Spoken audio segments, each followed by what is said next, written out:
Uh, all right, I'm going to address Herb's question first. He had sent an email in, and this is in regards to SitePop.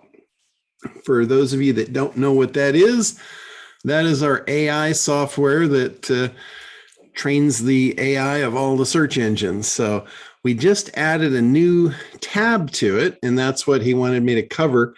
Now, unfortunately, I haven't played with this tab just yet, but I am going to talk about it, and it's kind of up in a beta version. So anyway, we'll get into that. I'll show you how that all works, and we'll go from there. But anyway, as you guys, some of you know, we started off using this with Google, and then we added Bing, we added YouTube, and then we found out that the AI in Amazon works very much the same. So we added Amazon, and now we're finding out that, or at least we're testing the idea that this is probably going to work on the GMBs as well. We did see some good proof of concept that the GMBs get a big bump just by connecting your website to a site that you're hitting with the SitePop signals. So anyway, let me share the screen here, and we'll get this out of the way. Pretty simple stuff.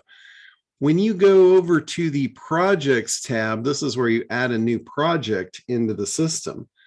So you click on that, and then you hit add new project here. And this is where you get to select. Now you'll notice this is a new tab down here. This is a beta tab. So don't shoot the messenger if it doesn't work perfectly just yet. We're doing there's a lot of programming behind this thing. You know, it was a lot of programming to get Google to work. Now we've added 5 platforms instead of just 1. So we hit glitches every here and there. So you got to be patient. But anyway, I'd like you guys to try this out. If you're part of SitePop, try out the GMB. When you click on that, it's going to bring up the project for you to set up a new project. Now, just like any of the rest of them, you can name it whatever you want. We usually put the client's name in there just to keep it straight. This is the part I'm going to have to talk to the programmers about, because I tell them what I want, and they go to work programming it, making all this stuff happen behind the scenes. And there's one team that actually does the algorithmic programming of how this thing works. And then there's another team that does the front end here to bring up the control panel that you see and you interact with. Now, I'm not a programmer. If it was up to me and you gave me those 2 choices, what do you want to program, the back end or the front end? That's like asking me, do you want 1 to the forehead or 2 to the chest? I'd like neither. So anyway, I need to get myself trained on this to find out what some of these things mean. Like, for instance, the GMB listing name. That is probably the business name that you've put your GMB under. The city is pretty obvious. That's the city that you've registered it in. Now, the URL, this is the part I'm not sure of, is which URL we're supposed to use in here.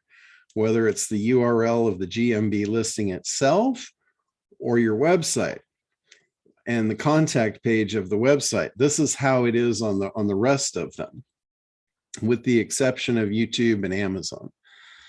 And then keywords is the same. You can put up to 12 keywords. The more keywords you put in here, the more you dilute it. So keep that in mind. Most people use like 3 to 5 keywords. And again, when you're setting these projects up, the more devices that you connect, the more searches that you get. You get about 250 searches per device on this project. So if you just connect your cell phone to this, you're going to get about 250 searches a month. Now, if you split that between 12 keywords, that's not a lot. If you have 1 keyword, you're getting 250 signals on that single keyword. So that's impactful. So keep that in mind when you're choosing how many keywords you want to put in here. Now, the company name or brand, this is really important, because what this does, if it doesn't find you, it goes back, it bounces back into the search. And this is part of training their AI, and it makes it more specific. It'll say, no, you didn't give me what I wanted.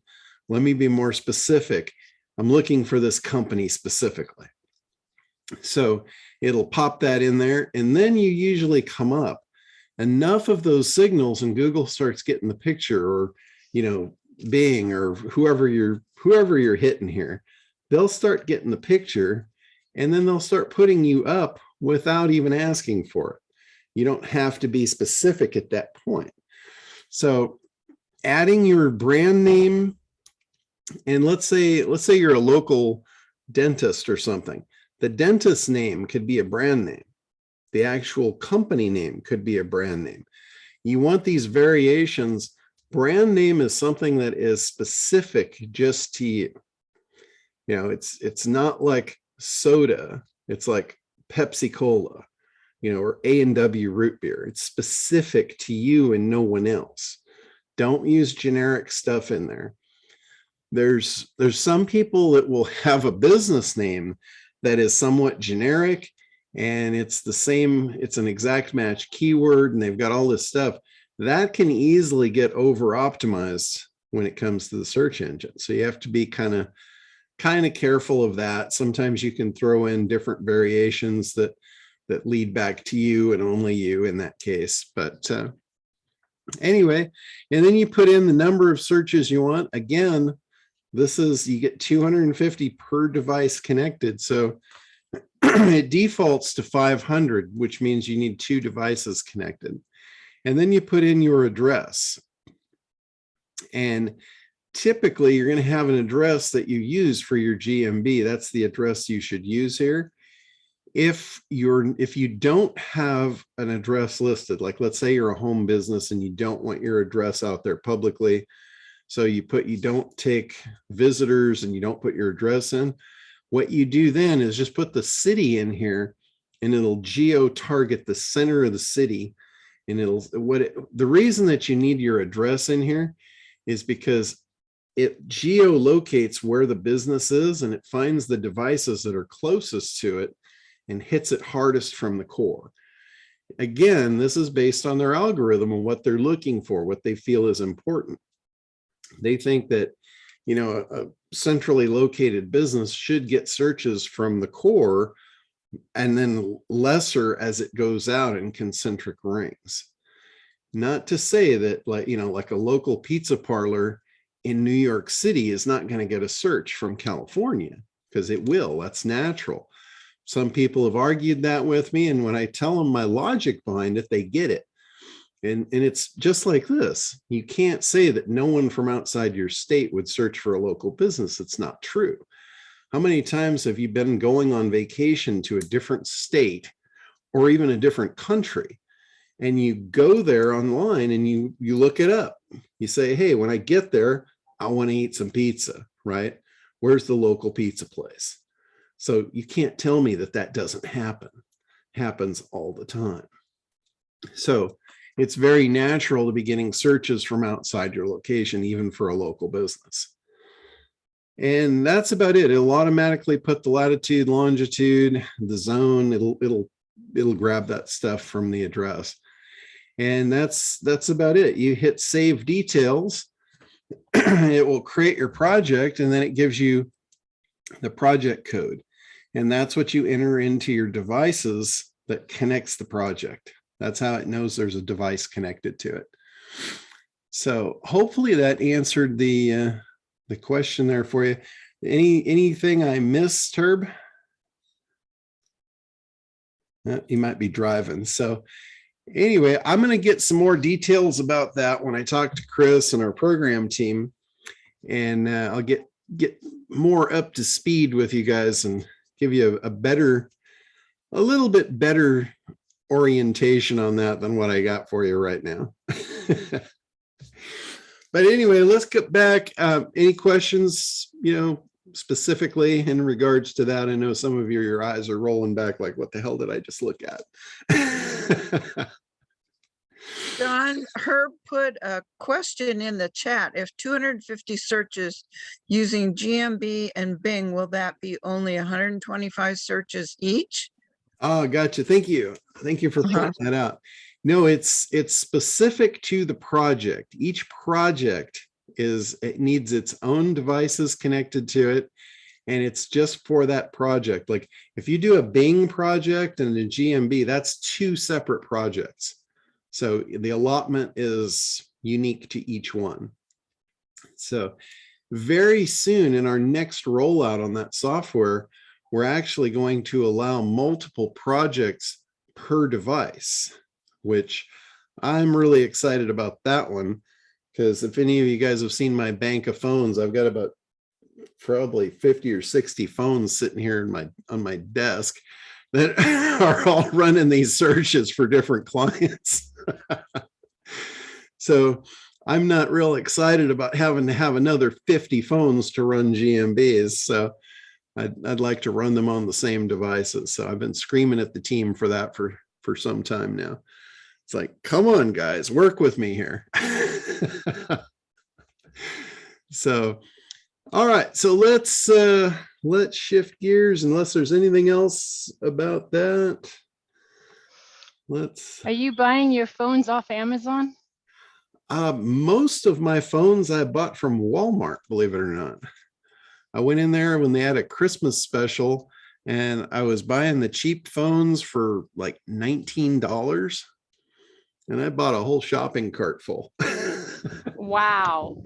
Yeah, the girl behind the counter, she's like, well, we usually only limit this to 5 per customer.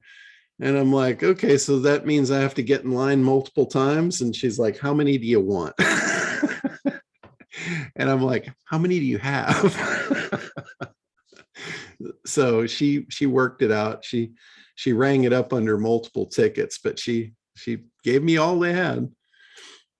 That was pretty cool. I did the same thing at Target too. Target ran the same kind of promo during Christmas. And I think they were like $23 at Target. But anyway, there are some issues with those cheaper phones. Like all I use them for is just for this network. I don't use it as a real phone. One of the problems that I found with it is those cheap phones, most people don't realize this, your phone listens on multiple channels. Like you can be talking, you could be getting a text, you could be getting notifications all at the same time. These cheaper phones, when something comes through, it blocks the rest of the channels. So it can only listen on one channel at a time. And we require it to listen to our server all the time because it's constantly getting instructions from our server as to what a real human behavior is. So if it gets interrupted, it breaks that connection with our server, and then it looks like you're offline. So you fail to get searches from us if you're not connected. So I had to figure out how to configure these phones to make them dummy proof. And I basically had to remove almost all the apps off them. The weather app was particularly notorious for sending alerts constantly. So I just got rid of that one altogether. And then you got to shut off any apps that is required by the phone. You just turn the notifications off. You can imagine what happened when we get an emergency alert notice on 50 phones sitting next to it. It's kind of frightening. So I figured out how to turn all those off. And I've got instructions on that. We talk about that in the training for that program anyway. So how to configure them. Hey, how you doing? The other thing that I found too, I got to mute Mr. Richard out there. The other thing I found out about them too is we connect these through Wi-Fi, so they're not running a real cell service. We don't want the cost of running cell service on 50 phones, so we just connect them to Wi-Fi. I found out that most Wi-Fi devices will only take so many simultaneous connections. So that was a problem too. So we've had to overcome a lot of issues with this network. But what I found is on Amazon for about $25, you can get these little router hubs. They're the boosters, and each one of those will take 10 connections. So that way you can multiply quite a bit by using those. I've got a couple of those connected around, and I basically just connect 10 devices to each one and we're all set. So pretty cool stuff. But anyway, let's get on to ACT. Let's start our ACT off for today. The last few weeks, and probably even more than that, we've been talking a lot about the creation part. And I think it's really important to not lose sight of the analysis piece. And specifically, you know, most of the time when we're talking about analysis, we're talking about the avatar. We're talking about who we're talking to, what's important to them, why it's important. The reason those things are imperative to the process is so when you get into creation, you can effectively communicate with them. If you can't effectively communicate what you've got, what it's going to do for them, why they want it, they're not going to buy it. It's just that simple. So if you don't know who you're talking to, it'd be real tough for you to pull that off. You know, you'll probably be putting a lot of words down on paper that may or may not be meaningful to you, but probably not meaningful to who they're meant for. And that just isn't effective. And one of the things that we have working against us in this online world is impatience. People don't need to listen to you. They have to want to listen to you. It's not like standing in front of somebody where it would be rude if they just turned around and walked away from you. You know, we don't do that usually.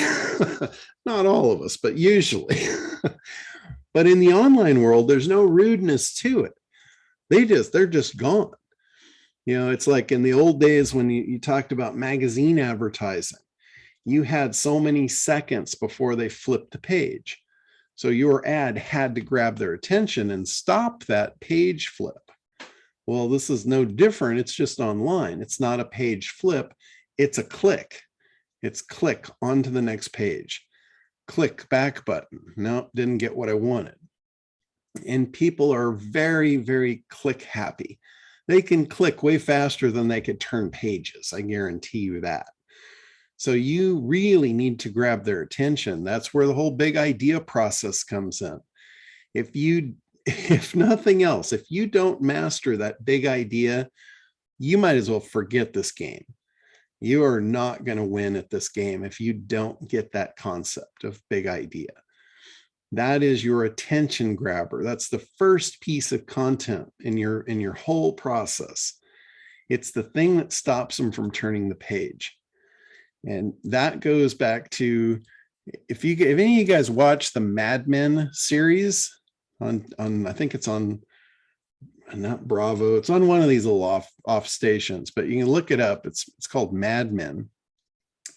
And it's about the advertising industry back in the 1950s when it really came into its own. And there was a guy on there, and he's portraying a real person, David Ogilvy. David Ogilvy is the real guy, real life from that era, and he was magical. He was like the top admin of all of them. And when he was asked, you know, what is it about you that just turns every ad campaign into gold? Everything this guy touched turned to gold. And he got interviewed and he was asked that question. And he said, it's the big idea. And, you know, when he said that, that was his description for a process. It wasn't necessarily an idea that was large in size. It was his reference to a process that he called the big idea. It's like, what's the big idea behind what you're talking about? That's more of what he meant by that. But in my analysis, in my looking at what he was doing and what he called a big idea, I broke it down into a formula. And it's an exact formula. You know, we talk about it. It's got 3 key components. And this, we're not talking about paragraphs and paragraphs. We're talking about possibly one sentence. And it hits all 3 of these key components. It's the promise. If it doesn't have a promise, it fails. It's got to have a promise. And the promise is exactly right to your avatar, what they want, why they want it. It has to be right on the money. So you've got to get that promise right. You're never going to get that promise right unless you do the analysis and figure out who you're really talking to, what they want, why they want it. See how without that connection, you're going to miss the target. So that's the first key component of a big idea, is the promise. The second one, and this is really important because a promise is relatively empty and unbelievable in most cases, because most people don't believe you're going to give them what they want. Most people don't believe they can even have what they want. If they did, they'd already have it, right? If you thought you could get something, you'd probably already have it. So there's something in your way that you have a belief that's keeping you from it. And how he overcomes that is with what he calls the unique mechanism. And actually, I don't even think he referred to it as that. That was more what I called it. It's a unique mechanism to deliver the result. It's the thing that does the work, right? That is a huge component, because otherwise the promise is just empty words. If they don't believe that you have the thing that will actually deliver that promise, that's second point, you fail. If you fail on any one of these 3 points, you're done. You've got to get them all right. So it's the promise. What is it that's going to deliver on that promise? And then saying it to them in a unique, compelling way that's intellectually interesting, that they haven't heard before, that's going to draw them in to say, oh my God, tell me more about that. That's your third key component. So you, in a lot of times, you equate it to something that is totally different than what you're talking about. And in their mind, you've just created a riddle. You're like, how do those two mend? You know, what does this have to do with that? And if you go into the training and ACT, I put together a PDF with a bunch of these examples. And I point out in each example what the promise is, what the unique delivery mechanism is, and the intellectually interesting angle that they're bringing it to you with. You know, like some people, you know, you might use something like, in today's world, you might use something like digital gold. Like, what the hell is that? How do you digitize a piece of gold? It's interesting. They're going to want to find out about that. You know, it's two things that have nothing to do with one another, yet they have everything to do with one another. And if they don't figure it out, they're going to miss out. So like one of the ones that I used in my own ad campaign for ACT was the Elvis Shift. You know, and that was my intellectually interesting thing of, you know, what was this big secret that Elvis knew that turned him from a struggling musician into the king of rock and roll?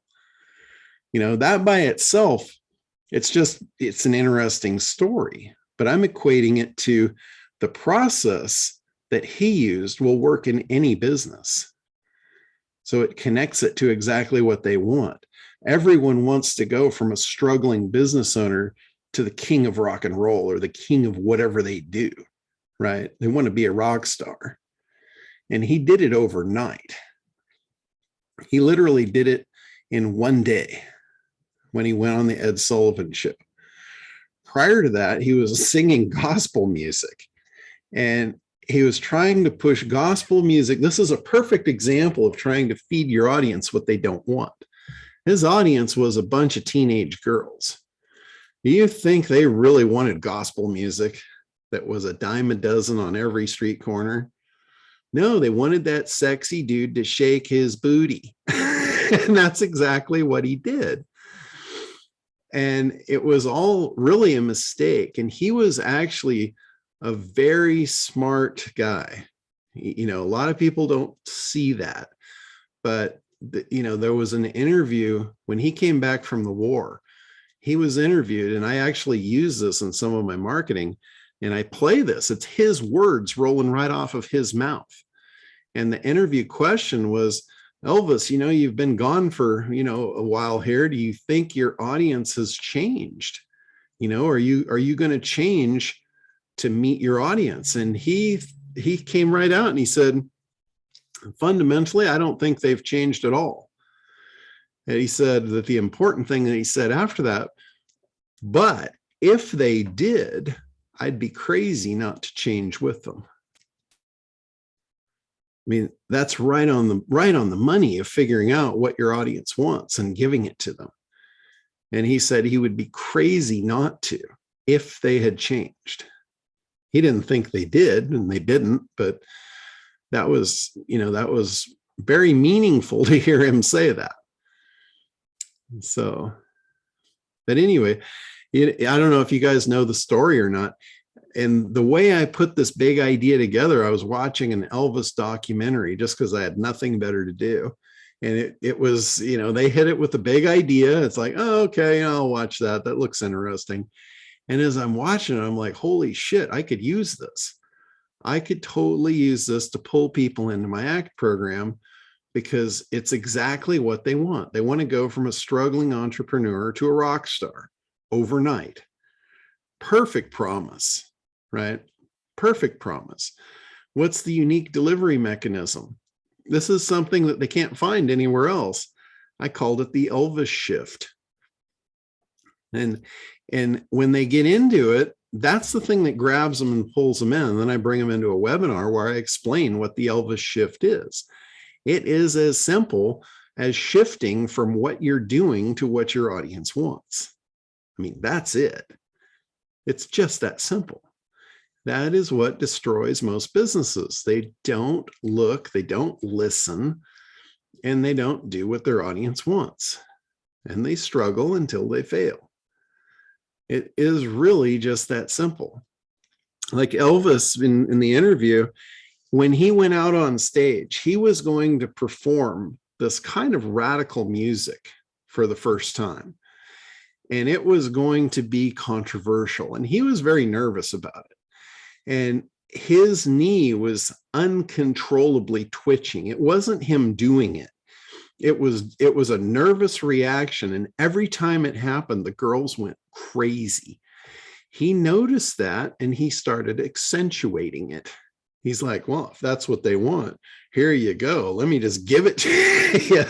And that's where his crazy dance antics came from. It was simply observing what they wanted and giving them more of it. And what did it do? It turned him from a struggling musician into the king of rock and roll overnight. If that's not a lesson to you in how you do this in business, I don't know what to tell you. It worked then, it works now, it's going to work in the future. If you're not figuring out what they want, and I don't know, there's a million ways to do that. He did it simply by observation. He just saw the girls go nuts and he's like, okay, I know what they want now. And he gave it to them and they loved it. They ate it up. They just couldn't get enough of it. So pretty simple in concept, but incredibly difficult to implement. It's like everything about ACT. It's simple in concept. I've broken everything down. I've given you the formulas, but I haven't had anybody yet that found it easy to implement, and it's not. It takes practice. It takes work. It takes brain power. It doesn't just fall out of the sky, and you can't force it. That was another thing that David Ogilvy said. He said these big ideas do not come out of his head. Where they come is they come out of his research. They come out of his market. They don't come out of what he thinks. It comes out of what he knows about who he's talking to. That's why ad agencies, they do a ton of research. They do marketing studies. They'll do focus groups. They'll poll the market. And a lot of times they will go back to the company and they'll say, people don't want this. Here's what they want. You need to alter your product, or you need to make a new product. And the smart ones do it. The dumb ones say, you don't know what you're talking about. We're going to do it anyway. And they fail. You can't fight the research. You can't fight the truth. If people don't want your stuff, you're not going to be able to make them want it. It's just that simple. And taking it a notch back, this was really interesting. The first time I ever taught this stuff, the first time I ever came out and did a live event for the ACT program, it was amazing because I saw I had 65 people in the room. They came out to see me live. 65 people sat down thinking they knew everything about their business, thinking they knew who they were selling to, thinking they had a good business plan, a good business model. And out of 65 people, you know how many of them altered their course radically after they found out the first couple hours of that training? How many out of 65 do you think? Every one of them, all 65, said, oh shit, I've been doing this wrong. Now I know why I'm struggling. And it goes back to market segmentation. You don't hear this stuff out of the internet marketing community. If you research like real business people, they'll talk about this all the time. And it leads exactly into the sales conversation. If any of you guys have ever watched Shark Tank, it doesn't matter how good the thing is. All the sharks are interested in is, will it sell? How many have you sold? If you go up there with a great idea and you haven't sold it yet, they're not interested in most cases. They need to see proof of sale. That's the thing that gets them excited. You can go up there with a mediocre thing, and if you've got $1 million in sales in the first 3 months, they're going to be all over you. It's just that simple, because you've tapped in to a segment that's hungry. So in segments, just so you know, segmentation's like the biggest problem I see with almost every starting business owner is they think the whole world is their market. They think everybody needs what they've got. And they might be right, but it's not going to work. And the reason I say they might be right is because when I first started teaching this, I said, you're wrong out of the gate. And then somebody proved me wrong. They said, well, I sell water. And I'm like, oh, shit. They've boxed me in a corner now. I'm going to have to fight my way out of this one. And I did. And I showed them how even water that everyone consumes is not going to work. You have to segment the reasons why they want the water. And I broke it down like this. I see 3 big reasons. One reason is they'll buy that water, and I'm talking about selling a bottle of water for 20 bucks, right? Pretty hard thing to do. If they're just buying water because it's green, it's ecological, it comes in a container that's, you know, whatever they do. I don't even know the terminology for that. But let's say there's a bucket of green people that love green shit, right? They like to be good to the earth. And I guarantee you, when you tell them that bottle of water is 20 bucks, they're not going to give a rat's ass about Mother Earth. They're not paying 20 bucks for a bottle of water. Doesn't mean enough to them, right? You're not going to sell to that audience a $20 bottle of water, even though it's a massive group. You've got another group that is athletes. They buy things for performance.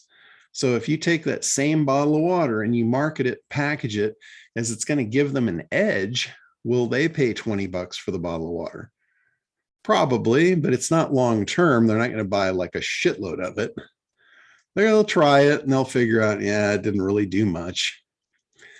But if you take the same bottle of water and you package it up with healing properties and you sell it to somebody that's sick and with a grim outlook, and you tell them this is going to save your life or this is going to extend your life, even if it's by a day, what's an extra day on earth worth to you? What's an extra day on earth to one of your loved ones worth to you to have them here for an extra day? It's worth 20 bucks. all day long and twice on Sunday. That's your profitable segment for that water. And I guarantee you, anything you're trying to sell, if you segment it, the profitable segment will be obvious. It's who will pay the most for that and why. Why is it worth it to them? That's the research you should be really, really concerned with before you even take a step forward in trying to figure out who your avatar is, your marketing, your messaging. If you don't get that profitable segment, you're in quicksand. Every step of the way, you're just going to go in deeper and deeper. You're going to struggle harder and harder until it just suffocates you and you'll be done.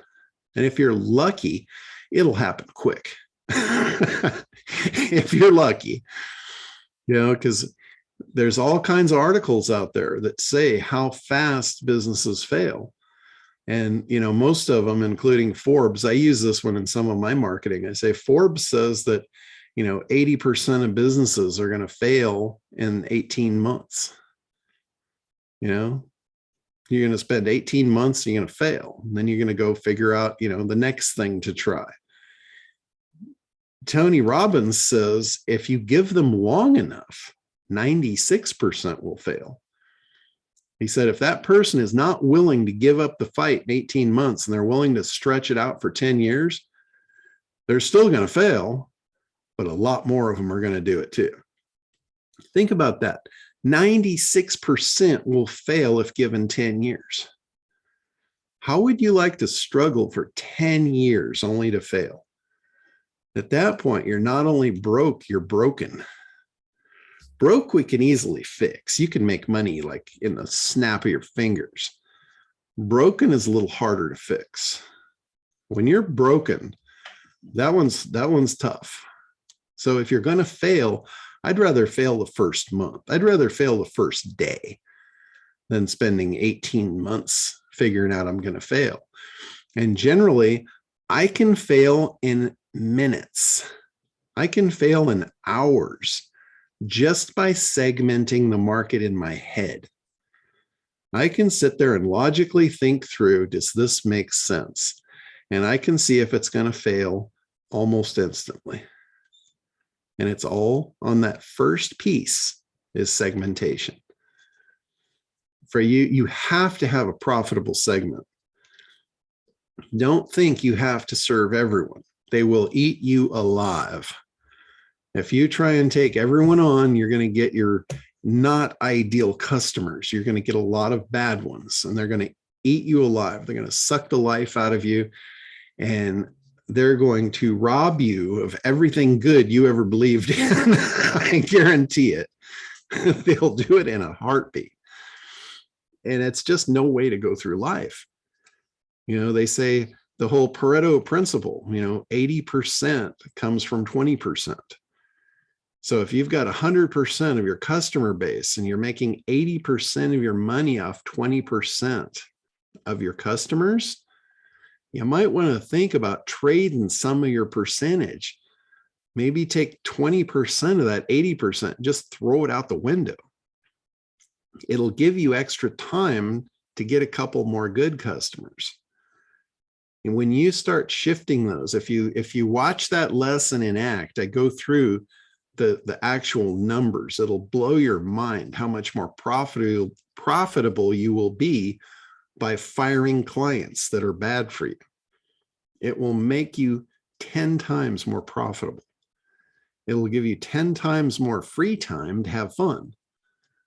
And that's what it's all about. That's where you get your freedom. The whole freedom formula. That's what it's all about. You can have all the time you want. If you don't have the money, it's not going to be fun. You can have all the money you want, but if you don't have the time, you're not going to have fun either. You need time and money to have freedom. And there's no other reason that we're in business other than that. It's all about freedom. If you tell me anything else, I'm going to call bullshit. That's what it's all about, no matter how you slice it. And that's the thing. That's the thing you want. there's a multitude of reasons why you want it. And again, this is back to figuring out who your avatar is now. Even men and women are very different. The reason why women want the freedom could be security based. It's almost always tied to security with females. They want security. It's just woven into your core nature. And men do it for significance. They could care less about security. They want significance. They want to be recognized. They want to be looked up to. They want to be the leader. That's why men do it. So if in your conversation, figuring out if you're talking to a man or a woman, you might want to alter your content creation. And the big thing that I see with websites, most people jump right into a website. They think, oh, I need a website. They haven't figured out who they're talking to yet. They haven't segmented anything. They're just building a website generically for everybody. And you know how that's going to work. It's not. So like realtors are a perfect example of this. Realtors have a split right down the middle. It's a very distinct split. It's a buyer and a seller, right?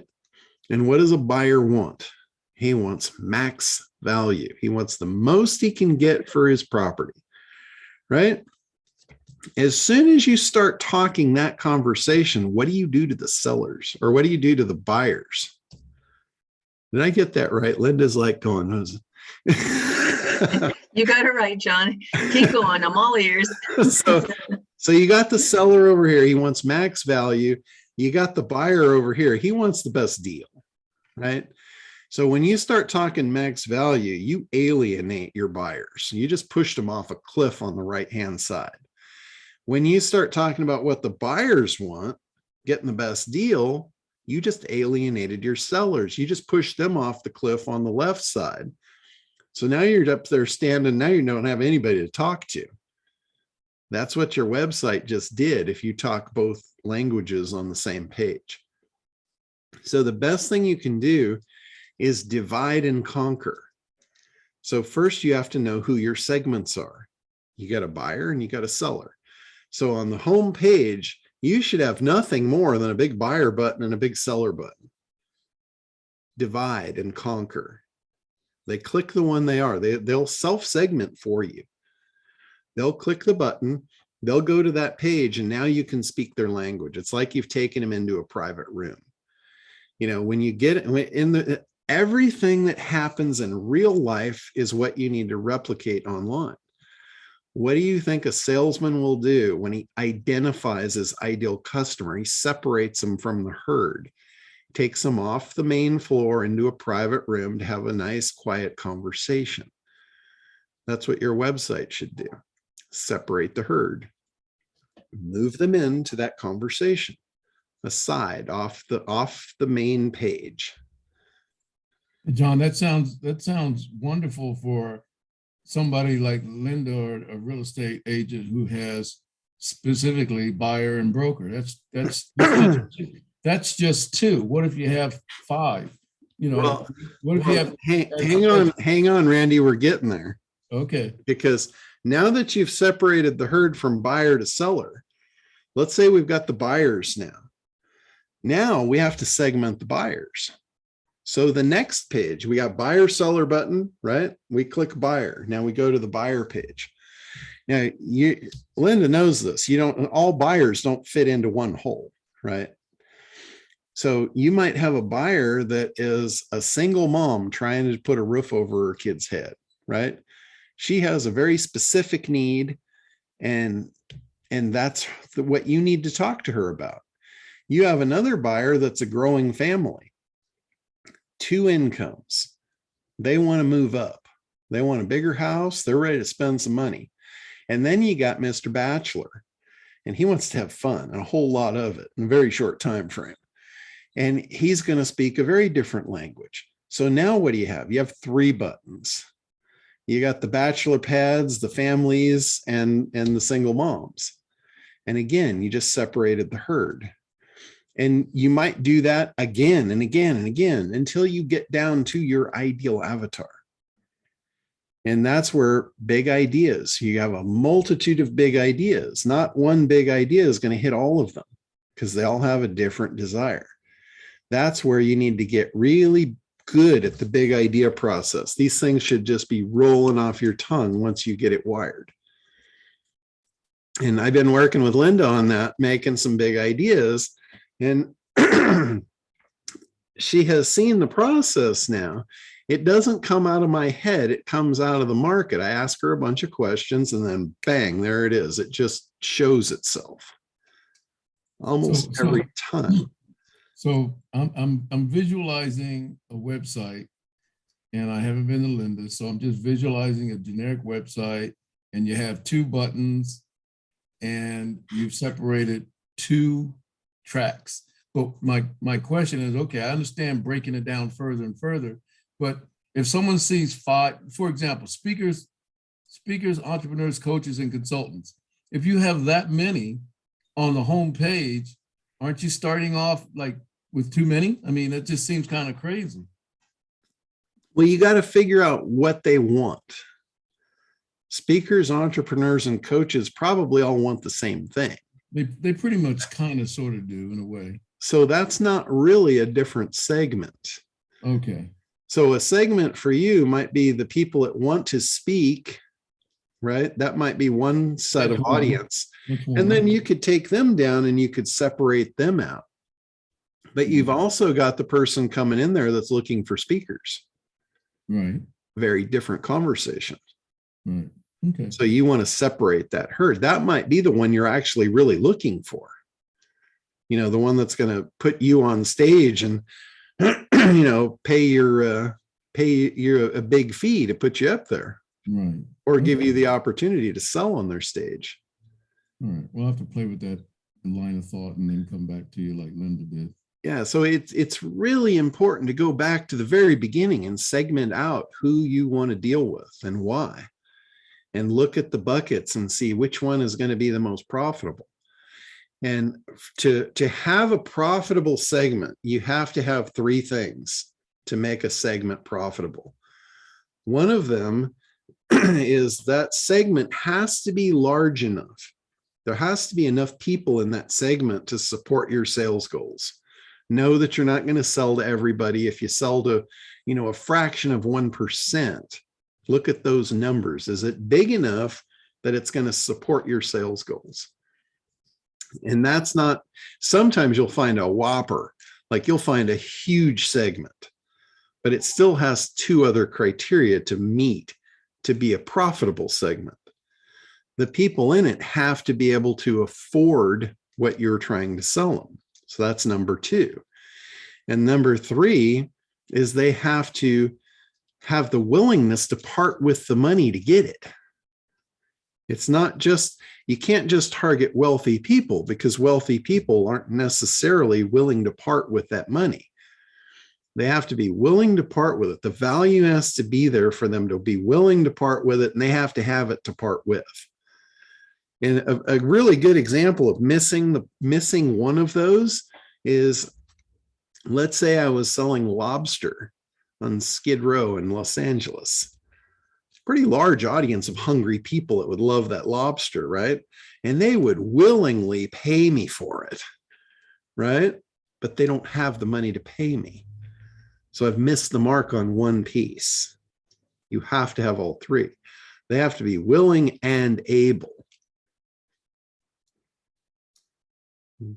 So if you, in all of these things, like when I break down the components of whatever it is, say a profitable segment, a big idea, overcoming objections, if you miss one, you might as well not have played the game. You got to have them all. It's all got to be true. That's why it's hard to implement. And I think what you'll find is once you do it, once you work through this process and you're actually successful, you'll find that it wasn't that difficult. Again, it's hard to implement because there's a lot of moving pieces, but it's like doing anything. anytime you try and do something new, it's going to feel weird. It's going to be clumsy. It's going to be cumbersome. And, you know, once you do it, it's like, oh, cool, I actually can do it. Like take, for instance, riding a bike. When you're a little kid, riding a bike is impossible, right? It's an easy thing to do, just incredibly hard to implement the first time. And yeah, you know, you're going to get on, you're going to be able to ride it the first time, you're going to feel really great, and then you're going to be overconfident, then you're going to bite it. And then you're going to cry and you're going to go, oh, yeah. And then you're going to, if you're lucky, you'll get back up on the horse and you'll do it a few times until you're actually good at it and you'll never fall again. Right? It's no different than that. It's like anything in life. The first time is going to be incredibly hard to implement, even though it's a simple thing. It's very worthwhile, though. I mean, riding a bike is cool, but you figure out how to build a successful marketing campaign, and you're talking about millions of dollars repeatedly at your fingertips, at your disposal anytime you want it. That's a pretty cool thing to possess, that ability, not only for yourself, but to help others.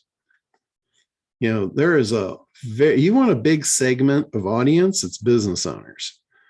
They all need help. 80% of them are going to fail because they don't know this. How many people could you help? That would make you feel pretty good to keep people from failing, right? Making a bunch of money, helping them make a bunch of money. That's a pretty good audience to serve. It's profitable. They have the money. They have the willingness to spend it. They don't want to fail. And they know subconsciously they're going to. They feel it. You know, every time they get to the end of the week and they have trouble making payroll, that's a heavy head to go down on a pillow at night. You know, you got to ask, when they go down to sleep at night, what are they thinking? You know, it's that conversation that's going on in their head. And if you can fill in the blanks on this, you've got pure gold.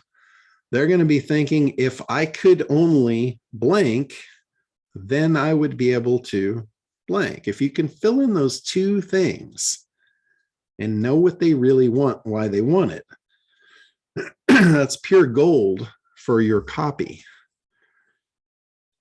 You know, and it might not be what you think. They're not thinking, oh, if I only had a successful business, you know, life would be grand. That's not what they're thinking. They're thinking about making payroll.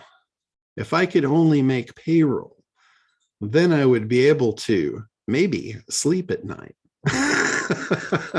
It might be that simple.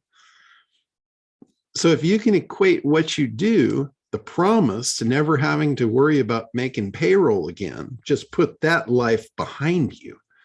That'll never be a problem again. And you have a unique mechanism to deliver that result. And you say it in a way they've never heard it before. That's a good big idea for that person, for that audience, for that segment. So it's all very, very methodical. It's everything about the process is methodical. You're building a mousetrap, and you got to take the whiskers off the cheese, or you're not going to catch any mice. They come up, they see the whiskers behind the cheese. They're nope. You know, John, when you say that, you see it so obviously, but when I know parts of this system now, and it's fun to get to an idea, but then I'll think of something and you go, but I can see the whiskers. It's so worth the effort to go through this process to understand how to bring people in, how to attract them, and not only how to get them in, but how to make them stay. That's really important, and that's what your program is doing. That's what we're all encouraging each other in this process here. And little mouse is finding her voice. Yeah, it's about clarity of message. That's really the core to the whole thing.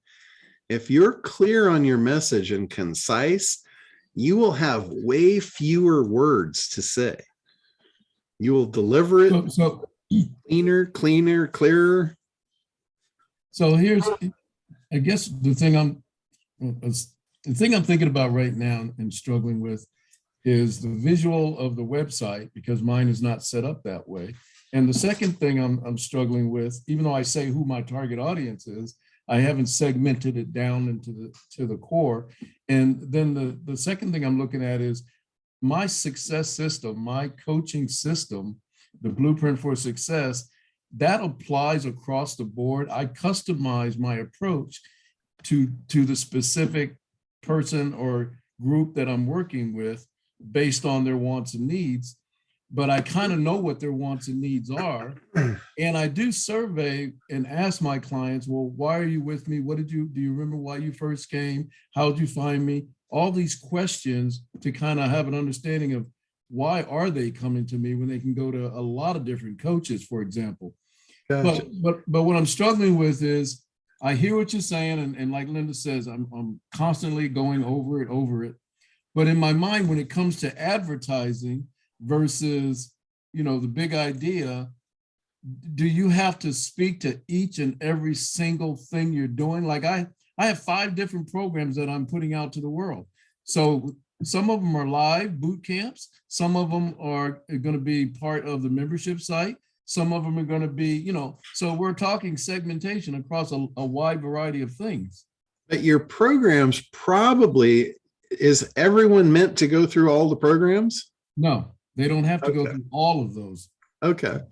But sometimes they do get passed from one up, right? Yes.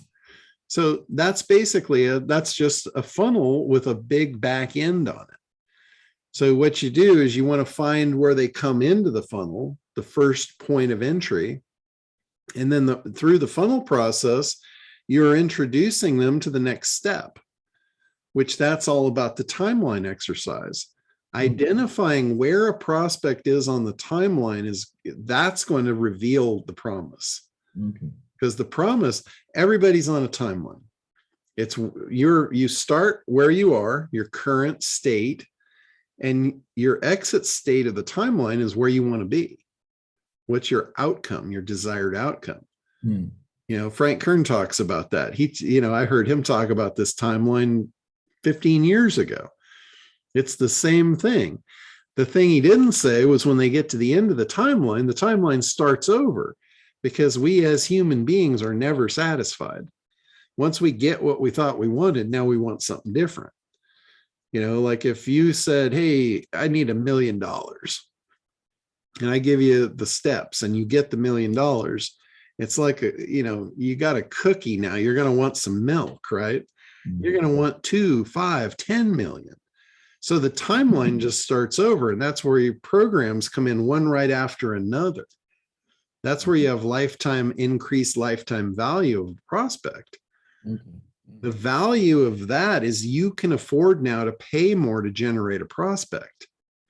If you just have one program, let's say you're going to make $500 on your first program, right? And then you make 1,000 on your second, you make 5,000 on your third, and you make 10,000 on the fourth. Think about how much you would be willing to spend to put somebody in the front of that pipeline.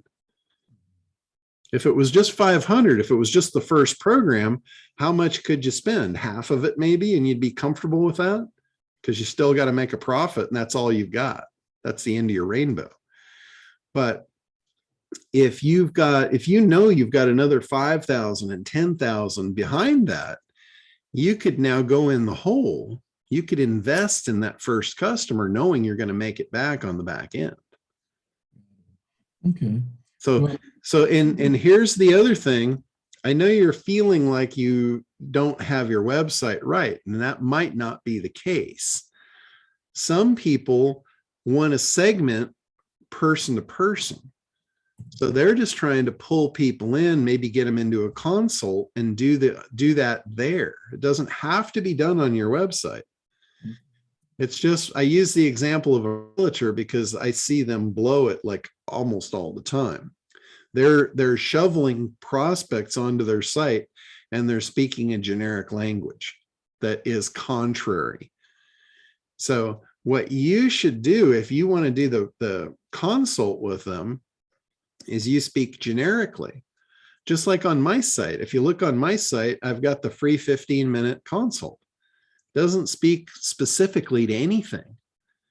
It's, I'm going to get you on that phone or on that Zoom call, and I'm going to find out what's important to you. And guess what I'm going to talk about? How you can get what you want. All right. Well, I think for me and maybe some others, I would love to continue every so often just talking about this until, and then maybe I'll have to spend some private time with you maybe as well. But I got to go to a coaching call. I got a coaching call right now.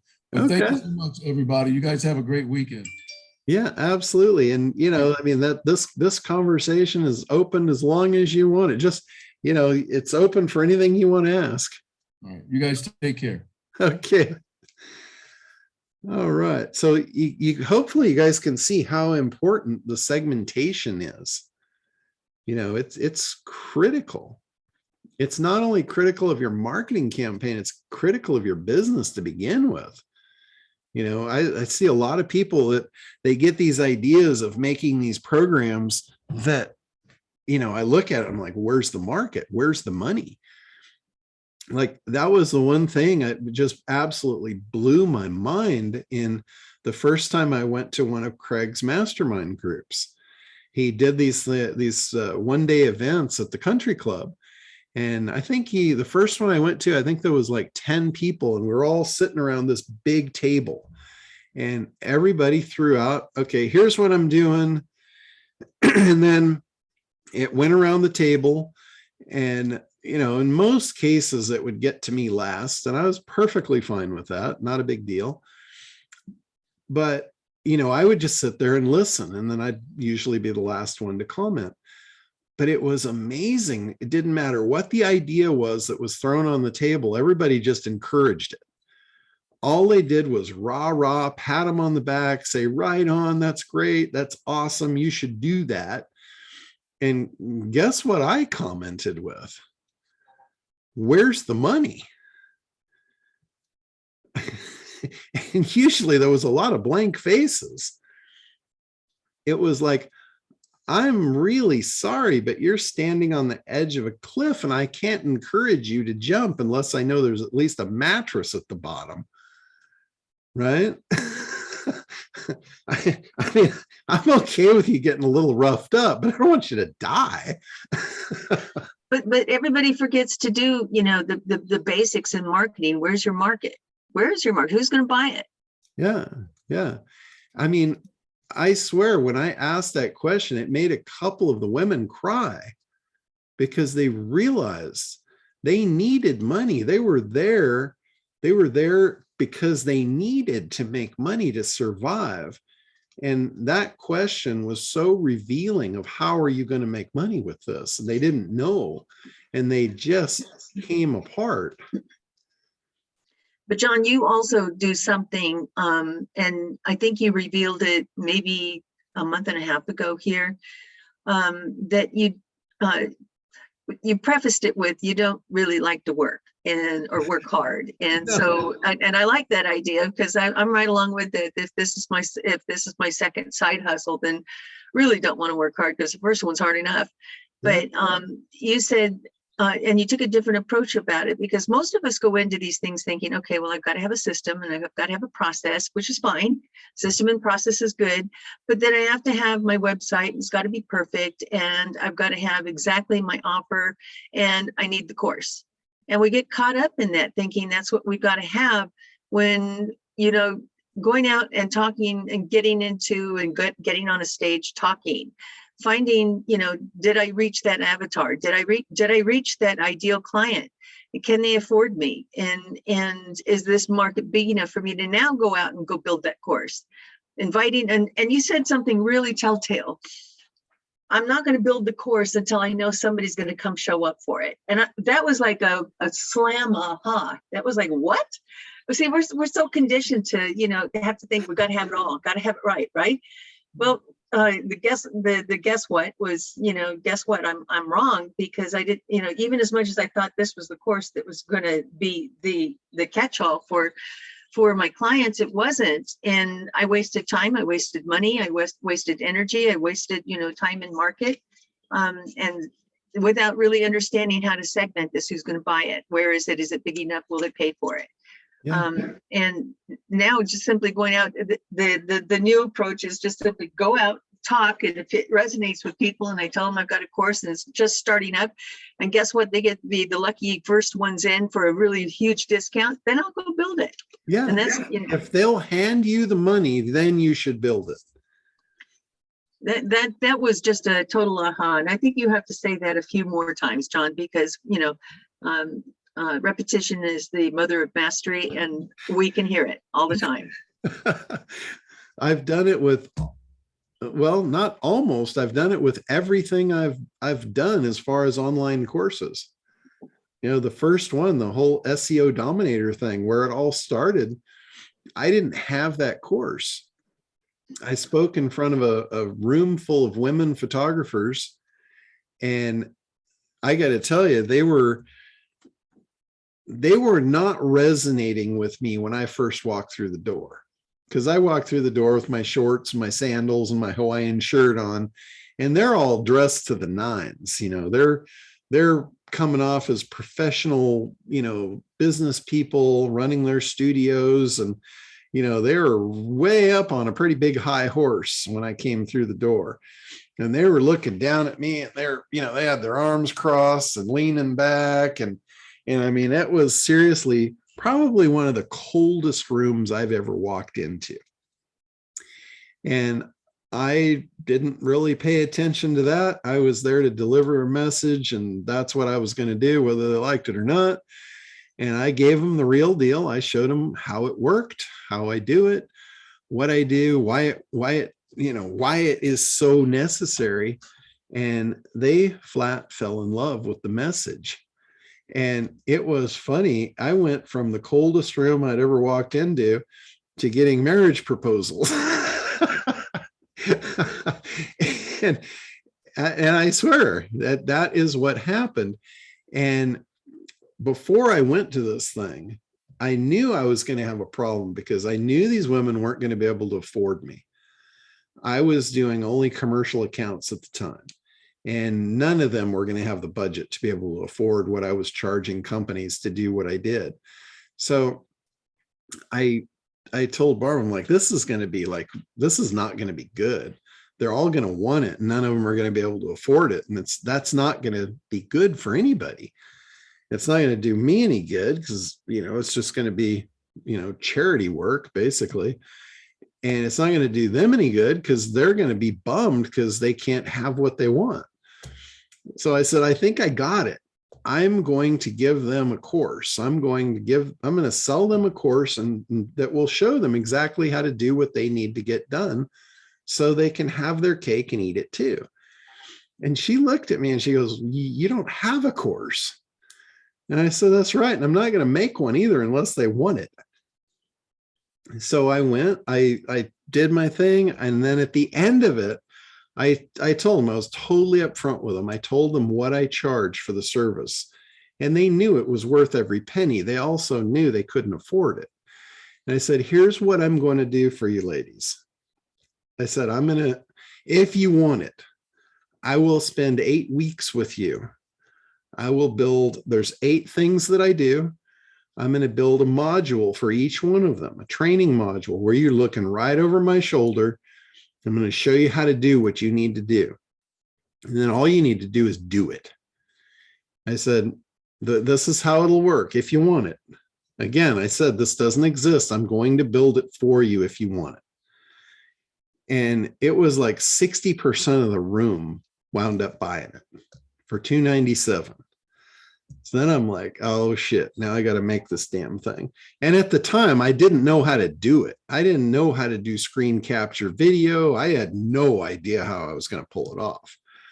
All I knew was now I got to build it because they've already bought it. So it committed me, and I figured it out. It really wasn't that difficult. But the way I described it was every Monday, you know, give me like a few weeks, the beginning of next month, the first Monday, I'm going to deliver you the first video module.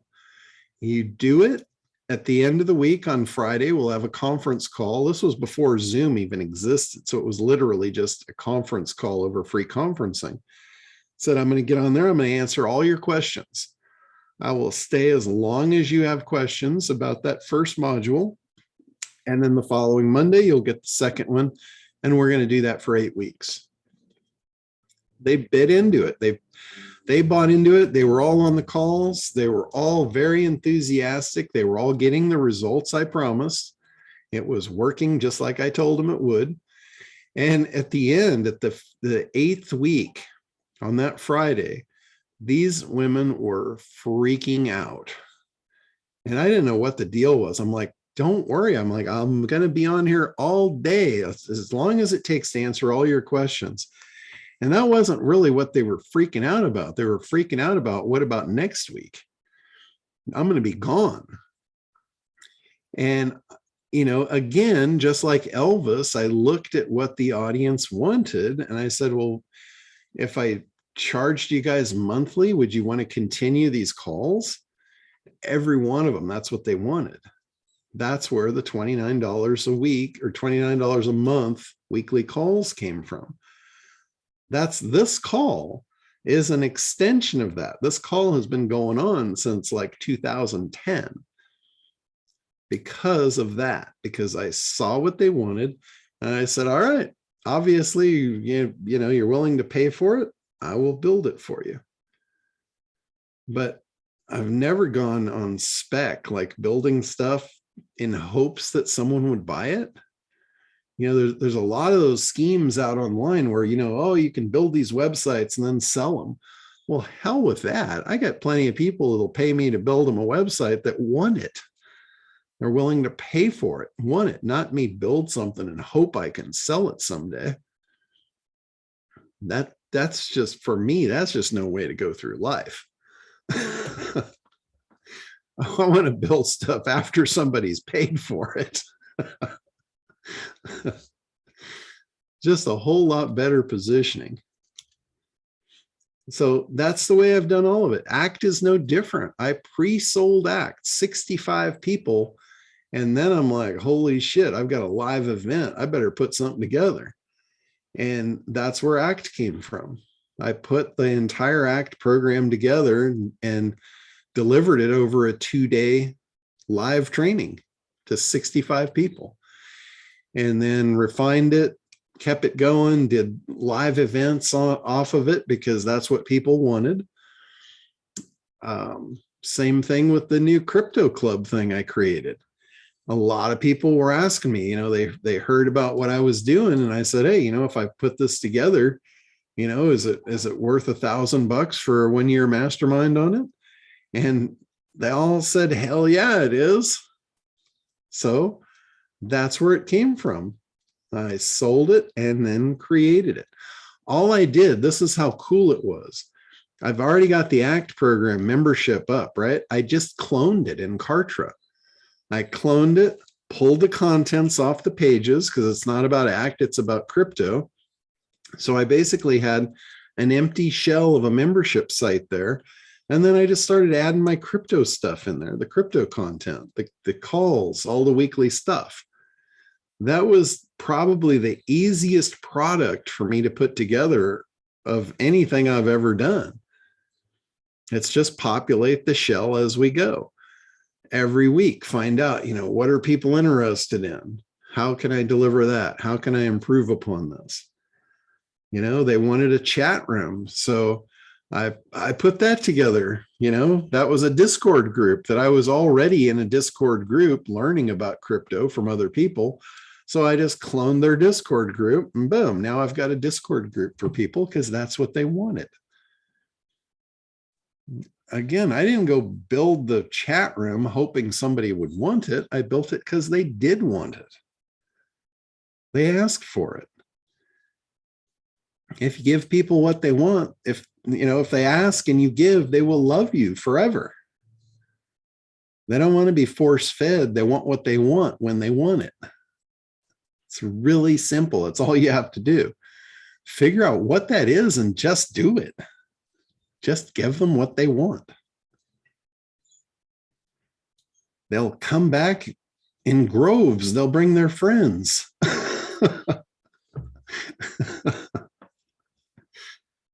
So cool stuff. So anyway, I think this was a little bit different angle on the ACT thing this week. Kind of going back to the beginning. And I think that's really important. People get too caught up in the content before they've done that initial segmentation. Really, really an important piece. I can't stress that enough, of segmenting your market.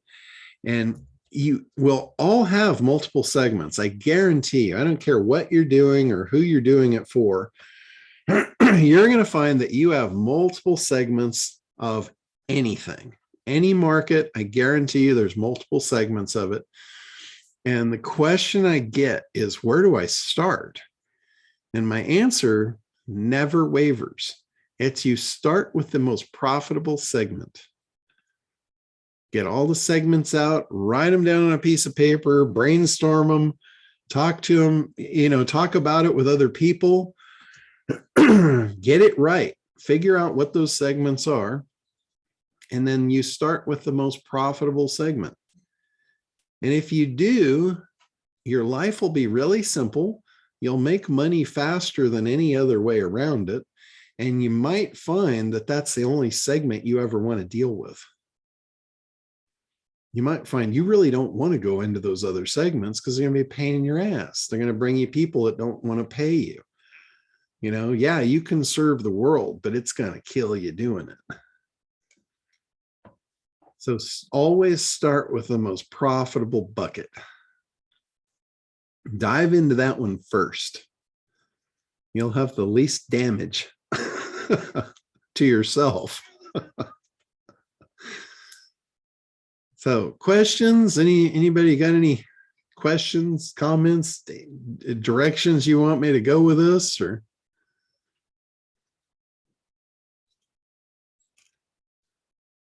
All right, I must have got it wired. They're silent. We're silent. We're overwhelmed. Yes, I've been silent. I'm just dealing with life right now. So, but thanks, man. All right. Thanks, John. All right. Well, cool. If there's nothing else, we will go ahead and wrap her up this week. Like Randy said, I think this is definitely a topic worth, combing through a few times. And, and like you said, Linda, you guys probably need to hear it a few times, a few different angles. And I think our willingness to throw out a couple of ideas to you too, like when we're when you and I talked about the one group that all of a sudden I understood that I had not only one, but probably 3 groups that I could go and lead with the same message on, and it would segment itself. And that's exactly what it's doing. So, yeah. A few of us being willing to be sacrificial lambs, I think will be a good idea, John. Yeah, absolutely. I mean, I'm pretty good at doing the stuff on the fly. You can throw pretty much anything out at me. It's cool.